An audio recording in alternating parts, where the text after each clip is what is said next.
I think Tuesday, right? Let's toss it over to you for a look on weather.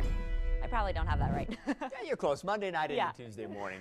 We do have a little bit of moisture in the form of some snow over the mountain tops yet this morning. We had a little bit better area of rain and snow a couple of hours ago while many of you were probably sleeping. But you see some blue on the map here, just in some pockets over the Sangre de Cristo Mountains, the tops of Pikes Peak. But that's it. I mean, we're done otherwise. The sky is cleared out, the wind is blowing hard, and you can see the sun is now starting to light up the terrain here around Colorado Springs as it's just crested the eastern horizon. That's the view right here at American Furniture Warehouse at I-25 in Fillmore. I saw a lot of stuff blowing across the highway on my way in this morning because it is quite windy. Now, the wind is keeping the temperatures up. We're in the 40s and 50s in eastern Colorado, which sounds great for a November morning, but it doesn't feel that nice with that wind. We have 20s and 30s over the mountains and mountain valleys right now. FUTURECAST shows that, yeah, we're done with precipitation here in the eastern part of the state. We'll probably have some snow showers break out in western Colorado again a little later on as the next wave starts to approach. Notice all the white lines in eastern Colorado. That's an indication of the wind, which gradually is going to ratchet down compared to what we've had through the night and early this morning. But it's not going to go away entirely. And FUTURECAST is showing wind speeds, sustained wind speeds of 10 to 20 miles an hour along the front range this afternoon, stronger over the southeastern corner of the state. And we could continue to have some gusts around 30 miles an hour at times. So that puts a bite in the air, even though the temperatures don't look that bad. And we'll generally have 50s and 60s along the front range. Lamar probably jumps up into the 70s today. Looking for 30s and 40s, though, over the high country with about 50-ish or so for the southern valleys. Again, sounds great.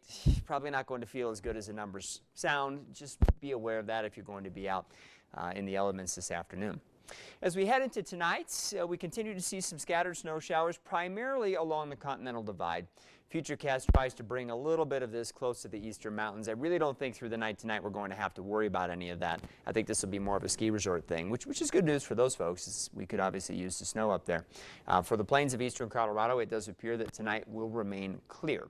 The wind will continue to gradually wind down, and so I don't think we're going to wake up in the 50s tomorrow morning, probably 30s in most cases in eastern Colorado. We'll have some teens and 20s, though, up across the mountains and for the mountain valleys. It's a little bit colder up there as the next storm starts to come our way. So again, the sun's popped up right now. The sky is generally clear looking out east as seen from our WireNet camera up on top of Cheyenne Mountain. And at least this camera right now isn't shaking around much. If you were here at the beginning of the show, I started out with a view from the Southwest Motors camera in Pueblo, which looks like it's now laying down on the rooftop. So I think we have some damage due to some wind down there. Hopefully I'm wrong, but that's what it's looking like. And we'll track more wind throughout the week, and with that wind, colder air. It's the colder air that drives the storm systems, and as they come into the area, they kick up that wind. And we'll have some chances for a little bit of rain and snow. I think most of it over the mountains, but we'll talk about that in our extended forecast coming up soon. So that wind usually is a good indication of that cold front, and then when you get warm and cold air next to each other, that's when the wind gets strong. And so obviously it's been very, very warm around here for some time. So finally the colder air is getting closer, and we're kind of in that transition zone, and that's why we have the wind. And then here we go. All right, thanks, Marty. Well, turning